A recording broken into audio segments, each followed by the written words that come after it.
হাজার বছর ধরে মাগুরা জেলার শালিখা উপজেলার বুক চিরে বয়ে চলেছে চিত্রা নদী। আর এই চিত্রা নদী শালিখা উপজেলার গ্রাম সরসুনাকে করেছে দুই ভাগে বিভক্ত। নদীর উত্তরে উত্তর সরসুনা আর দক্ষিণ অংশে রয়েছে দক্ষিণ সরসুনা। উত্তর সরসুনা বাজারের পাশেই নদী পাড়ে রয়েছে শতবর্ষী বটগাছ, যেখানে পাখির কিচিরমিচির ডাক আর ছায়াশীতল পরিবেশ সত্যি মনোমুগ্ধকর। বটগাছের পাশেই রয়েছে ৫ নং শালিখা ইউনিয়ন পরিষদ অফিস। তার পাশেই রয়েছে সরসুনা মাধ্যমিক বিদ্যালয়, সুবিশাল খেলার মাঠ। মাঠের অপর প্রান্তে রয়েছে সরসুনা সরকারি প্রাথমিক বিদ্যালয়। সরসুনা গ্রামে মোট ৬টি প্রাথমিক বিদ্যালয়, ২টি মাধ্যমিক বিদ্যালয় ও ২টি দাখিলি মাদ্রাসা রয়েছে। সরসুনা গ্রামে রয়েছে ২১টি মসজিদ, রয়েছে ৩টি ঈদগাহ, এছাড়া রয়েছে ৮টি মন্দির। বাংলাদেশের অনুসন্ধানী প্রতিবেদনের জনক শহীদ বুদ্ধিজীবী সাংবাদিক সিরাজউদ্দিনের বাড়ি এই সরসুনা গ্রামে। স্বাধীনতা প্রাক্কালে ১৯৭১ সালে ১০ই ডিসেম্বর পাকিস্তানের হানাদার বাহিনীর সদস্যরা তাকে ঢাকার চামেলিবাগের বাসা থেকে ধরে নিয়ে যায়। এরপরে আর তার কোনো খোঁজ পাওয়া যায়নি। খুব উন্নত গ্রাম এবং শিক্ষার পরিবেশও ভালো, এবং আমরা যে সে হিন্দু সম্প্রদায় মুসলমান সম্প্রদায় একসাথে মিলে চলি, কারোর সাথে কোনো দ্বিধাদ্বন্দ্ব আমরা করি না। এক জায়গায় বসে সবাই দোকানে চা খাই, সবাই মিলে চলি। এই গ্রামে মোট কয়টি পাড়া আছে? এই গ্রামে মোট পাড়া আছে, মোট ১১টি পাড়া আছে। 11টি পাড়া কি কি? সর্দার পাড়া, ভেমত্ত পাড়া, মিনা পাড়া, কুল্লতলা, উত্তরপাড়া, ভেমত্ত পাড়া, তারপরে মধ্যপাড়া, আর আছে মালুপাড়া, খাবার পাড়া, দাইপাড়া আছে। হ্যাঁ, দাইপাড়া, বাজানদার পাড়া। কত ঘর বাজানদার আছে? এখানে বাজানদার আছে প্রায় ৪০-৫০ ঘর। আর দাই আছে ৬-৭ ঘর। আর মালো সম্প্রদায় আছে আমাদের উত্তর দক্ষিণ শরীরে প্রায় ১০০ পরিবার।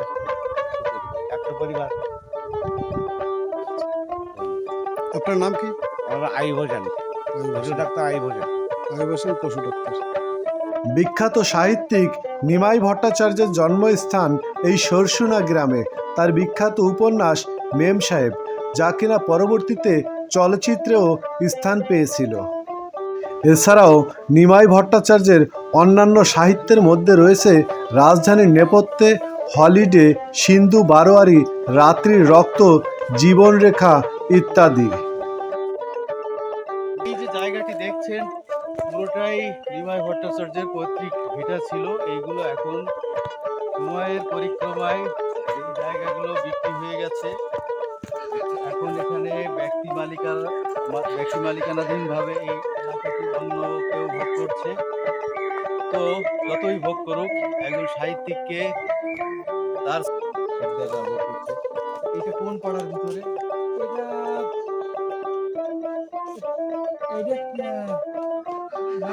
আগে হিসাবে ছিল নাথপাড়া ছিল, এখন গ্রামে প্রামাণিকও আছে।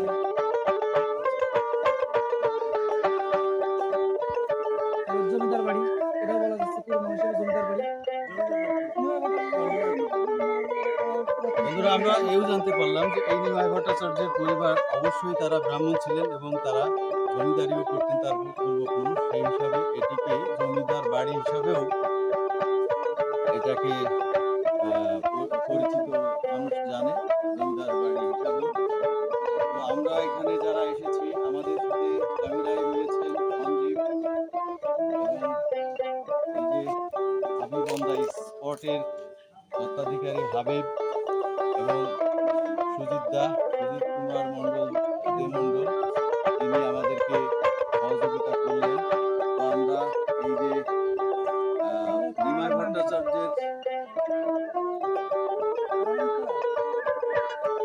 ভট্টাচার্যের বাড়ি থেকে আপনাদেরকে এখন অন্য এই সরসুনা গ্রামের অন্য জায়গায় নিয়ে যাব, আরো ঐতিহাসিক স্থাপনা রয়েছে এখানে, সেখানে নিয়ে যাব। আপনারা ভালো থাকুন। বাংলাদেশের প্রতিটি গ্রামের ন্যায় সরসুনা গ্রামটিও একটি কৃষি নির্ভর গ্রাম।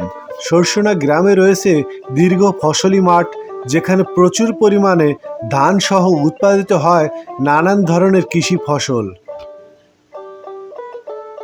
ধান কাটার পরে ধানের আটি বাঁধায় ব্যস্ত সময় পার করছে কৃষক। আবার ঘোড়ার গাড়ি নিয়ে ছুটছে কেউ মাঠ থেকে ধান সংগ্রহের জন্য, কেউ আবার ফিরছে ধান বোঝাই ঘোড়ার গাড়ি নিয়ে।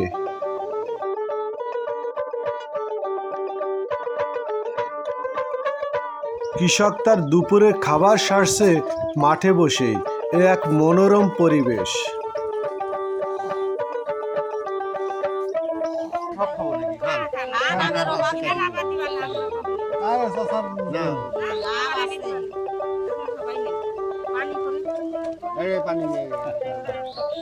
আম খাচ্ছি আমরা এখন। আমরা এই সরসুনা গ্রামে এসে সপ্তক মিডিয়া এবং হাবিবন্দা স্পট, এই যে আমরা কন্টেন্ট ক্রিয়েট করতে এসেছি, এই গ্রামের সৌন্দর্য সংস্কৃতি সব কিছু আপনাদেরকে দেখাতে এসে দেখুন আমরা এই ভর দুপুরে আমরা আমের আপ্যায়ন পাচ্ছি। এই সরসুনা গ্রামের আম, কাঁচা আম আপনারা আসতে পারেন এবং এই আমের স্বাদ নিয়ে যেতে পারেন। আমাদের এই যে আপা এবং ভাবিরা আমাদেরকে সুন্দরভাবে আম কাঁচা ঝাল দিয়ে মাখিয়ে দিয়েছে।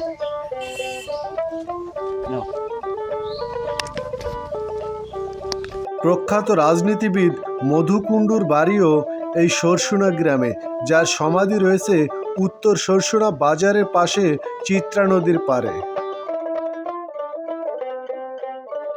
সরসুনা গ্রাম থেকে আমি হাবিবা হাসান আজ বিদায় নিচ্ছি। দেখা হবে নতুন কোনো তথ্য ভিডিও নিয়ে, নতুন কোনো গ্রামে। আল্লাহ হাফেজ। এসে আমরা এই পূর্ব, পশ্চিম, উত্তর, দক্ষিণ সব দিকেই ঘুরেছি। এই ঘুরতে ঘুরতে গ্রামের কোথা থেকে শুরু করব এবং কোথায় গিয়ে শেষ করব সেটি আমরা খুঁজে পাইনি, কারণ এই গ্রামটি অনেক বড়। এই গ্রামের সবাই কেউই সঠিকভাবে বলতে পারে না যে এই গ্রামের প্রকৃত লোক সংখ্যা কত, এই গ্রামের প্রকৃত দৈর্ঘ্য কত, প্রস্থ কত, এইভাবে সঠিকভাবে বলতে পারে না। এই গ্রামে কতটি পাড়া রয়েছে সেটিও সঠিকভাবে বলতে পারেন না। যার কারণে আমরা এই পাড়ার বিভাজনে এই গ্রাম এত বড় আমরা জানতে পেরেছি যে এই যে শালিখা ইউনিয়নের এই যে সরসুনা গ্রাম, এই গ্রামে শালিখা ইউনিয়নের মোট 9টি ওয়ার্ডের ভিতরে 6টি ওয়ার্ডই হচ্ছে এই সরসুনা গ্রাম।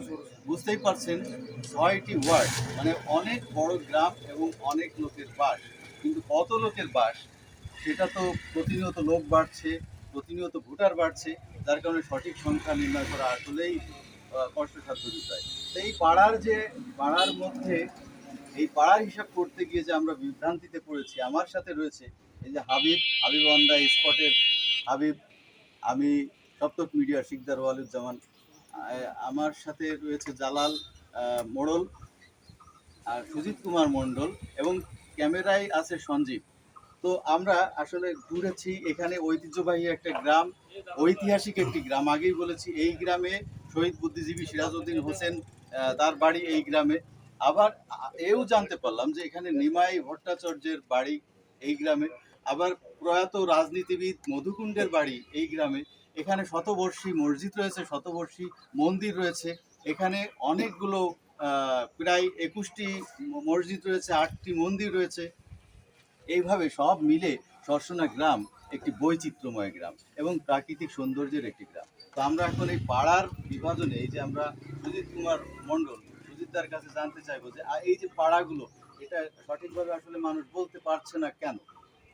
এই সঠিকভাবে বলতে না পারার প্রধান কারণ যে আগে পাড়াটা যেভাবে ছিল, অর্থাৎ আমরা বইতে যেভাবে পড়তাম যে পরিবেশ কাকে বলে, সমাজ কাকে বলে, এইভাবে পাড়া তৈরি হয়, কতগুলো বাড়ি নিয়ে একটা পাড়া হয়, গ্রাম হয়। এখন দেখা যাচ্ছে এই সিস্টেমটা মানুষ জানে না, বোঝে না। ওই কিছু সংঘবদ্ধ মানে একটা গোষ্ঠীর কিছু লোক এক জায়গায় একত্রিত হয়ে কিছু বাড়ি তৈরি করে, তারা তাদের পাড়ার নাম দিয়ে দেয়। এইভাবে যে পাড়া বৃদ্ধি, এইটার সাথে আর ওই পুরাতন পাড়া মিল করা সম্ভব না। মানে আগে যেরকম ছিল ওই আপনার সর্দার পাড়া, মোল্লা পাড়া বা শিকদার পাড়া, এইগুলোর নাম যে বিভাজন হচ্ছে, এইগুলো তো এক করতে গেলে অনেক পাড়া হয়ে যাচ্ছে। তো আমরা এই গ্রামে ঢুকে প্রথমেই আমরা মকবুল বিশ্বাস নামে একজন প্রবীণ ব্যক্তি, তার কাছে জেনেছি, তার বলার সাথে সাথে তিনি বলছে আমাদের গ্রামে 101টি পাড়া রয়েছে, আবার এই পাশে 100 পাড়া রয়েছে, বুঝতেই পারছেন। আবার একজন গ্রাম্য ডাক্তার তিনি বললেন যে 11টি পাড়া। এদিকে জালাল জালাল ভাই তার কাছে পাড়া জানতে চাইলে তিনি তো হিসেব করতে লেগে গেলেন, হিসেব করতে লেগে গেলেন। তিনি মনে মনে হিসেব করছেন, গণিত করছেন যে কয়টি পাড়া, কিভাবে তিনি হিসেব করবেন। এখন জালাল ভাইয়ের কাছে কেন আপনি এই বিভ্রান্তিতে পড়লেন, এই বিষয়ে আপনি একটু বলবেন কি? আমি কি বলবো বলো তো, আমি তো পুরোনো পাড়া হিসেবে বলতেই পারি, তার মানে ভেঙে ভেঙে যে পাড়া আইছে কি করে বলবো? এ কি করে বলবো? হ্যাঁ, এক পাড়ার মধ্যে শিবদের পাড়া আইছে, এক হ্যাঁ। পাড়ার মধ্যে মোল্লা পাড়া আইছে, এক পাড়ার মধ্যে বিশ্বাস পাড়া আইছে, এক পাড়ার মধ্যে এই হচ্ছে কি একটা বংশের একটা বংশের একটা পাড়া আইছে। তাহলে এইগুলো হিসাব করতে গেলে তো আমার এইরকম একটা পরিবেশে আপনাদেরকে এই পাড়ার যে বিভাজন, পাড়ার যে বৃদ্ধি, পাড়ার যে বিভ্রান্তি, এই বিভ্রান্তিতে আমরা যে সমস্ত পাড়াগুলোর নাম পেয়েছি সেই পাড়াগুলো বলছি আমি। এখানে পেয়েছি আমরা বিল পাড়া, সর্দার পাড়া, শিকদার পাড়া, পূর্ব পাড়া, মোল্লা পাড়া, ঠাকুর পাড়া, কর্মকার পাড়া, মালাকার পাড়া, মীর পাড়া, পাল পাড়া, বিশ্বাস পাড়া, শিকদার পাড়া, মণ্ডল পাড়া, বাদ্যকর পাড়া, বাজাইরে পাড়া, পলু পাড়া, নাথ পাড়া, সমাদ্দার পাড়া, মালোপাড়া, পুল্লতলা পাড়া, নমপাড়া, মিনেপাড়া, দক্ষিণ পাড়া, পূর্ব পাড়া, জাইলেপাড়া, খামার পাড়া। এইভাবে আবার একাধিক শিকদার পাড়া রয়েছে, একাধিক মোল্লা পাড়া রয়েছে, একাধিক বাদ্যকার পাড়া রয়েছে। এইভাবে পাড়ার হিসেব করতে করতে আমরা এখানে অনেক বিভ্রান্তিতে পড়েছি। বন্ধুরা, আমরা যখন এই পাড়ার হিসেব দেবো আপনারা কোনো সময় বিভ্রান্তিতে পড়বেন না, কারণ এই গ্রামে সঠিক পাড়ার সংখ্যা আমরা জানাতে পারলাম না বলে আমরা আন্তরিকভাবে দুঃখিত। আমরা এখান থেকে যাচ্ছি, আপনাদেরকে শতবর্ষী কালী মন্দির রয়েছে সেখানে নিয়ে যাব। আমরা বুদ্ধিজীবী হোসেন সিরাজউদ্দিন তার যে বাড়িতে নিয়ে যাব, তার তৈরি একটি ব্রিজ রয়েছে সেখানে নিয়ে যাব, এবং নিমাই ভট্টাচার্যের বাড়ি যেখানে জন্মগ্রহণ করেছিলেন সেখানে নিয়ে যাব। এর আগেই বলেছি এটা ঐতিহাসিক গ্রাম। তো আমরা চলুন চিত্রা নদীর পাড়ে আমরা আপনাদেরকে গ্রামের ভিতরে আপনাদের সবাইকে দেখাই, আপনারা দেখতে থাকুন। চিত্রা নদী সবাই ভালো থাকবেন, আল্লাহ হাফেজ। আমাদের